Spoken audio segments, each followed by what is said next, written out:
Welcome to Aunt Patty's Lavender Hour. Hey, I'm Patty. Hey, how are you, dear? I'm You good. How are you?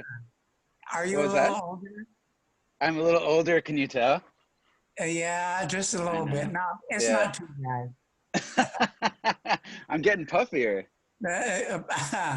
Listen, this is my friend Dan Taberski, and we're interviewing him because Dan Taberski is the mastermind and guru of the famous Crying These Cocksucking Tears. These Cocksucking Tears documentary about the Lavender Country story.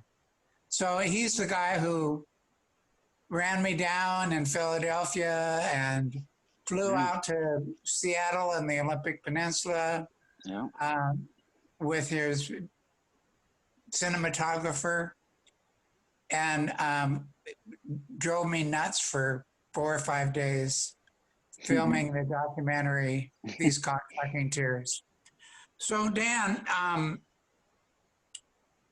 you certainly have a place in the Lavender Country story, right? Oh my gosh. Yeah, it was a big turning point for me too. Um, But yeah, well, for sure. let's start a little. Let's start a little bit with how you discovered Lavender Country and why you ran me down. I read a review of it in Pitchfork, the music website, and they had just you had just done the re-release with Paradise of Bachelors, and they wrote a review, and I just thought it sounded funny. But I thought it was more interesting. I listened to it and I thought it was great, but I thought it was more interesting that you had never done anything again after that. Like I would Google you and I couldn't find anything. Like there was nothing. You hadn't done anything that was anywhere near uh, as public or as as related to the music industry or with country music in a really public way. And I just thought that was really interesting. Why somebody would do something so crazy in a good way, crazy bold, and then like be like, that's it, like move on. How could you move on from that? And so it just, and I was Did it looking for, occur I to was, you that I moved on because I got blacklisted? yeah, So Cocksucking Tears won some awards too, right? sure did. We won South by Southwest, which That was was a coup, right? that was exciting, wasn't it? That was exciting. I did not think that was going to happen, I and it didn't was either. thrilling, thrilling. Yeah, I even cried. Yeah, I know. But Um, I'll never forget. It was the first movie I'd made, and I applied not knowing anybody, and we got in. I couldn't believe we got in. But then to win that, it was just like what a. It still makes me really happy to think about. It was just like a great. The whole thing, the whole process from beginning to end was so yeah, that exciting. was lovely. Yeah, It was especially lovely that you and I were able to share that moment together. yeah, it And, was. and yeah, and do that whole South by Southwest Yeah, right. And you guys were film thing. performing there too. Yeah, and I performed and all that. So that was a special moment for both of us. Was Cocksucking Tears your first independent documentary? Yes. Yeah. I had been making television before that for about 20 years. Yeah. And yeah. Oh, And I didn't like that anymore. So I was looking for a movie to make, and that was the first one. cool. Let's talk a little bit about your history in TV. Yeah, sure. What do you want to Um, know? what? When did you start in TV? How old were you? I mean, I watched a lot of it when I was a kid. I was definitely one of those people where the TV was always on. And then I worked in politics for a little bit, but then I started working in news in 1997 at NBC News, and then I didn't love that because it wasn't quite what I thought I was going to be. But I liked the TV part, so then I went and worked at the Daily Show, which was basically making fun of what I had been doing at the other job. And Were you a TV freak when you were a kid? yeah, oh my God, I used to watch it all the time, but all like reruns and like I'm very into reruns, very into watching something a million times. I'm not super into like seeing the new thing. I want to see the same thing over and over and over. I don't know why. Oh, okay. Yeah. That's Uh, interesting. Yeah. I just Well, like, you I get like to it. the It's point where you comforting. can pick it apart if you watch it over and over. You watch something 25 times, you really sink your teeth into it. Yeah, and you've noticed, and you start when you stop paying attention to like the story, then you notice everything else, like why are they standing where they're standing, or what does the background look like? Oh, Why does it look uh-huh. like that? You just start to notice different things. What were the TV shows that you were involved in that you Well, liked? it was a daily show for about 5 years. I was a producer there, and then I created some shows. I created a kid show, a kids game show called Destroy Build Destroy, where they blow up something really big, and then they build something from the wreckage, like an amphibious vehicle or a robot, and then they compete with that, and then whoever wins gets to blow Oh, up that what the was other team fun. builds. Yeah, super fun, amazing, super fun. Like exactly, and I got that was really fun to make. So I did that for a few years, and a lot of comedy and stuff like that. But after a while, like television got so like it became about reality shows, which I don't really do. Like I'll do comedy, but I won't do like docu soap. And so it's kind of all anybody wanted. I didn't want to do that, so I was looking to find a way to be more in control of what I was making, and that's where you came in.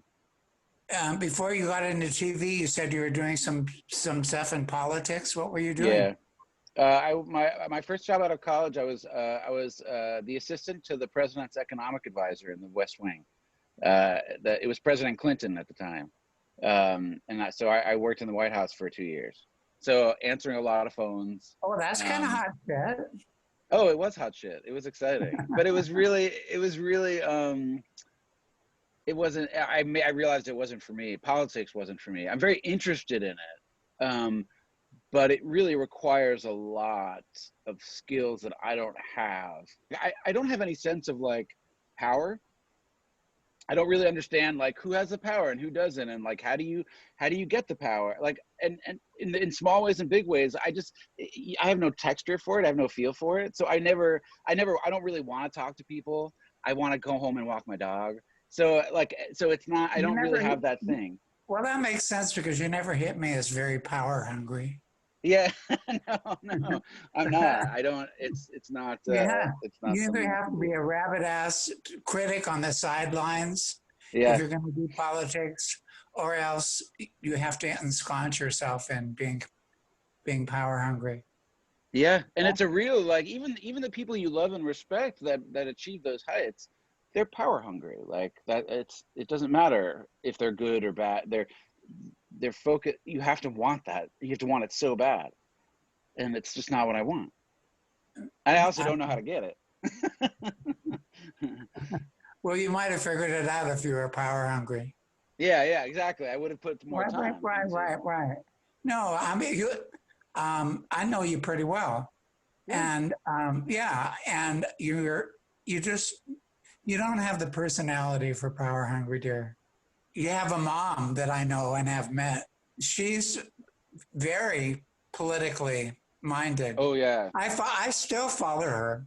Really? I mean, yeah, I still follow her.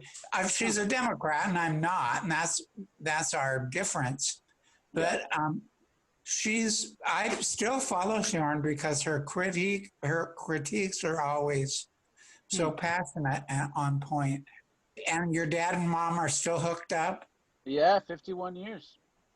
They've been married for 51 years. Well, that's something in itself, right? Yeah, man, it really is. It really They is. They're a must. little freaked out right now, but they're doing better than I thought they would.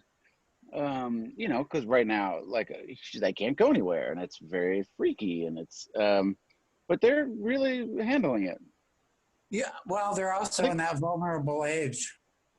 that's why it's freaky. It's like they Yeah. can't get Yeah. it. Well, yeah, JB and I are there too. So it does double the freak.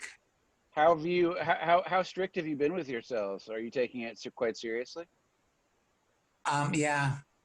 Good. I, we- I haven't been anywhere except walking Yeah. outside here Yeah. in Bremerton for like 2.5 months.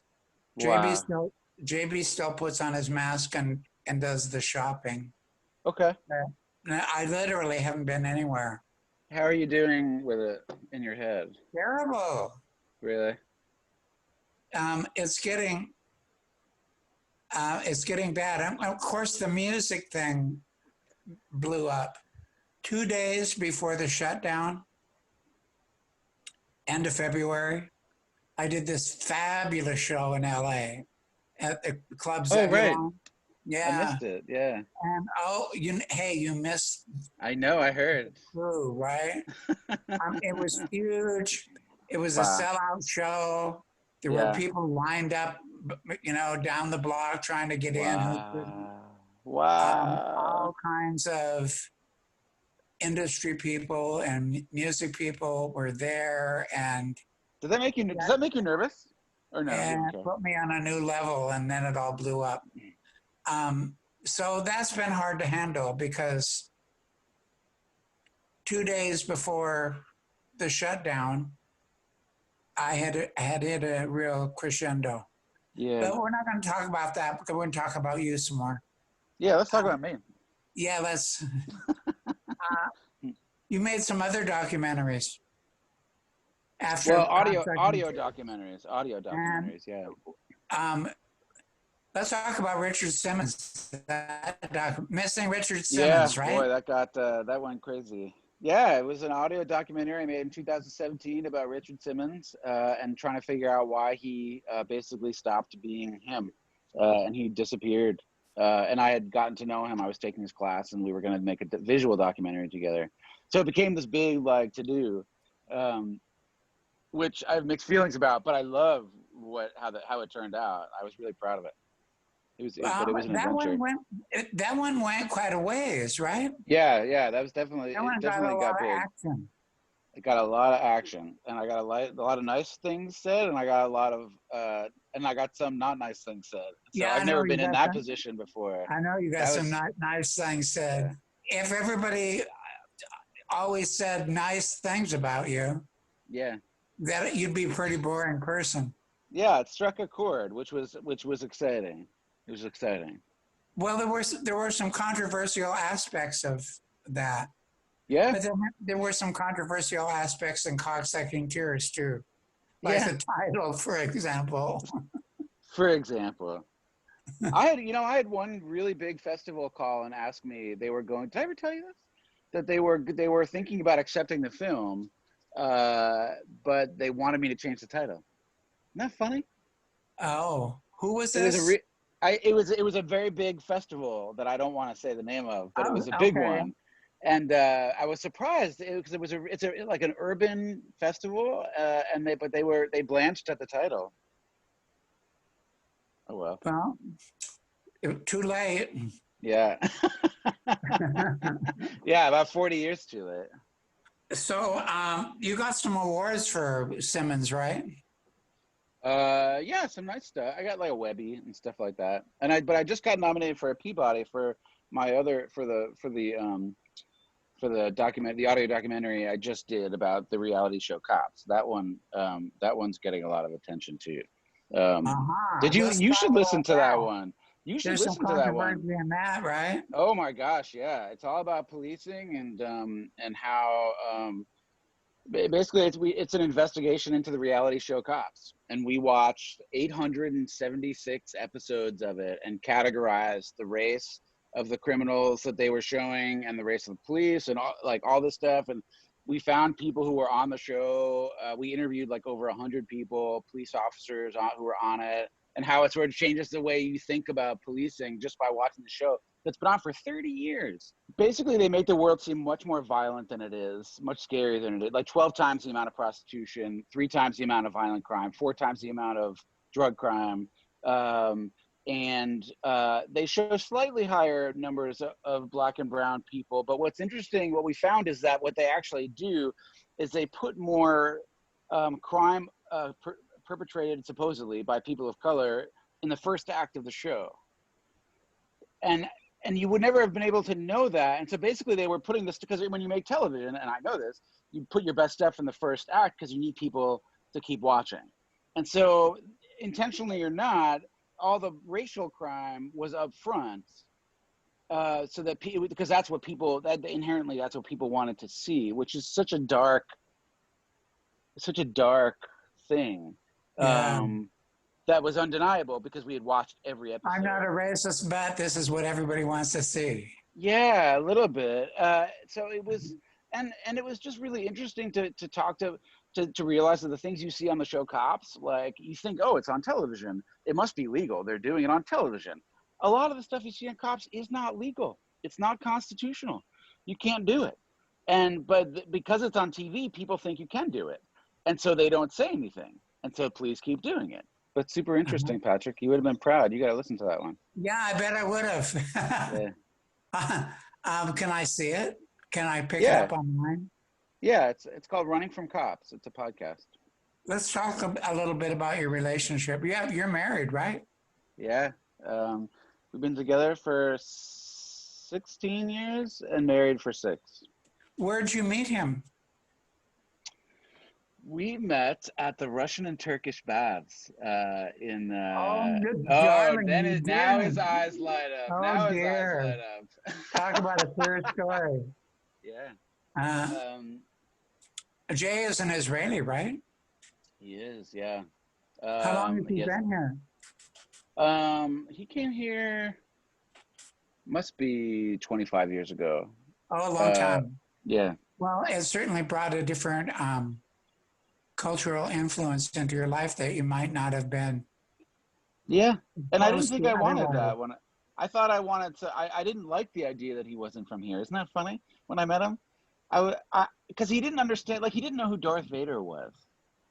Isn't that weird? Oh, And so it was like you couldn't have certain conversations. But now I will say, regardless, I mean, we're super lucky and super happy, but it is still very interesting to be around somebody who's different than you, because it's constantly it's just exposure to something different constantly. Of course. I have one of those marriages too. Yeah. How's JB? Yeah. JB's fine. Hey, JB, come here and say hi to Dan. How are you guys doing? You hanging in there, JB, with the pandemic and stuff? Yeah, but it's really crazy. And who would have thought? Yeah, I found myself being lonely sometime, but that's all part of it. Hey, listen. But anyway, yeah, okay. So do you? Go ahead. Do you guys have any kids or anything like that? Or you plan to have any? Oh, yeah. No, we decided not to. We thought about it for a while, but then we thought about it, and then we decided one day we were like, okay, each one of us is going to write down. We were like, we kind of want to, we kind of don't.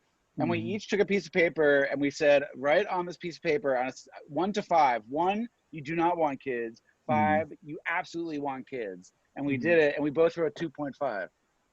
So we were like, we're not going to do it. We don't want it. That's like a maybe not score. Yeah. We don't want it. Well, JB didn't have a choice. I had my kids before I met him. I know. So you lucked out. He had to sign up. If he wanted me, he had to sign up. Yeah, it's interesting. It's one of those things that I know I'm missing out on something, but I still know it's not for us. It's not for me. I like my life. Yeah. Well, there are other ways to be involved with children besides being a parent. Yeah, I made a kids show, for Christ's sake. That's got to be enough. Yeah, right. For example, let's see a quilt. Oh, right. Yeah. Dan is one of Dan's special hobbies is quilt making. Can you see it? Oh, wow. It's 28 different shirts that this is made from. 28 different, and every one of those triangles is a separate thing, right? Yeah, like you can see. And then I hand quilted. Thank you. To piece it, to put it together, it took about a month. But then to quilt it, to do the quilting on top, I do it by hand. It took me like 2 months. It takes a long time. But yeah, I like it. It's like meditation. Yeah, I could see that. Yeah, but I buy clothes. I buy them in bulk from Goodwill in big bins in Queens, and you can buy them by the pound. And I just buy, and they're super cheap, and I just buy like a gazillion pounds of them, then cut them all up. And yeah, I have a whole studio all set up for it. Well, I'm looking forward to this pandemic being over so that I can see you perform live again. Hey, I'm really anxious to get back on the road I would love it if the virus cleared up before I died so I can get back on stage. I'm a Yeah. glory hound. You know I'm a glory hound, right? Oh, literally the help biggest it. one I've ever met. Is that a compliment? That's the biggest compliment I can give.